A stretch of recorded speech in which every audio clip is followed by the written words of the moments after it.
සුබ දවසක් යාළුවනේ. Bloom and White YouTube channel එකට ඔයාලව සාදරයෙන් පිළිගන්නවා. සුළඟට නැලවෙන තලමල් පේලි රන්වන් බීජගෙන සරසයි කෙලි. ගොවියාගේ සිහින සැබෑ කරමින් සරුසාර අස්වැන්න දෙයි සතුටින්. යාළුවනේ මේ තලවගාවක් තමයි පේන්නේ. මේ තලවගාව ගැන විස්තර ටිකක් කියලා දෙන්නයි යන්නේ. තල කියන්නේ තෙල් සහිත බීජ ලබා ගැනීම සඳහා වගා කරන භෝගයක්. ශ්‍රී ලංකාවේ යල කන්නේටත් මහ කන්නේටත් දෙකටම වගා කරන්න පුළුවන් භෝගයක් තමයි මේ තල කියන්නේ. වියලි කන්නේ හොඳින් වර්ධනය වෙන භෝගයක් තමයි තල. තල වගාවේ වැදගත්කම තමයි පෝෂ්‍යදායී ආහාරයක්. තව දෙයක් තමයි තල තෙල් ලබා ගැනීමට ප්‍රයෝජනවත් වෙනවා. මේ තලවල ප්‍රෝටීන්, කැල්සියම් හා විටමින් අඩංගු වෙනවා. තල කියන්නේ මේ අඩු වියදමකින් වගා කළ හැකි භෝගයක් තමයි තල. ඔයාලට මේ තල යල කන්නේට වගා කරගන්න පුළුවන් මාර්තු සිට අප්‍රේල් දක්වා. මහ කන්නේට වගා කරගන්නත් පුළුවන් සැප්තැම්බර් සිට ඔක්තෝබර් දක්වා. ඔයාලා මේ පස තෝරා ගනිද්දී හොඳට ජලය බැස යන පසක් වෙන්න ඕනේ. මේ පස ඔයාලට සුදුසුයි. ලෝම හෝ වැලි ලෝම සහිත පසක් තමයි සුදුසු තල වගාවට. තල ඉහින්න ඕනේ. ඉහළ තමයි වගා කරගන්නේ.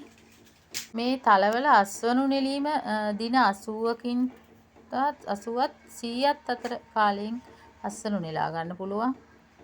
මේ තල කරල් කහපාට වෙනකොට අස්වනු නෙලීම පටන් ගන්නවා.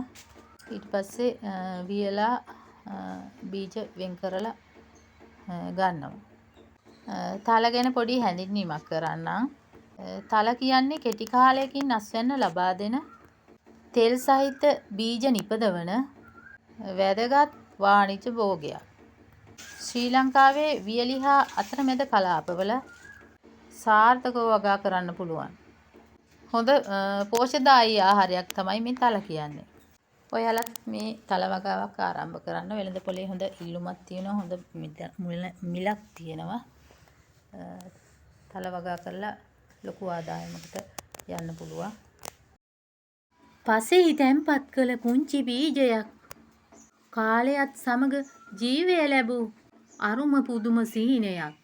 වැහි බිඳු සිප ගනිමින් හිරු කිරණ වැළඳ ගනිමින් කොළ පැහැයෙන් නැගිටී සිටි සුළඟ සමග සෙමින් නැලවෙන තලගස් අතර ගොවියාගේ බලාපොරොත්තු නැලවෙයි. දහඩිය බිඳුවෙන් තෙමුණු ඒ අස්වැන්නක සතුට දැකීමට මග බලයි. කාලය ගෙවී යද්දී රන්වන් කරල් වලින් පිරුණු බීජ නැලවේ. ඒ හුදෙක් වගාවක් නොව උත්සාහයේ කැපවීමේ ඉවසීමේ කතාවකි. කුඩා තල ඇටයක සැඟවී ඇත්තේ ගොවියාගේ සිහිනයත් පවුලක සතුටත් සොබා දහමේ අපූරු දායාදයක්. මගේ ආදරණීය යාළුවනේ, ඔයාලත් මේ වගේ තල වගාවක් කරන්න. ඔයාලත් මගේ වීඩියෝ බලලා අහක බලාගෙන යන්න එපා. මගේ channel එක subscribe කරන්න, like කරන්න, comment කරන්න, share කරන්න. ඔයාලා සියලු දෙනාටම නිදුක් නිරෝගී සුවය ලැබේවා. දීර්ඝායු වේවා. ස්තුතියි.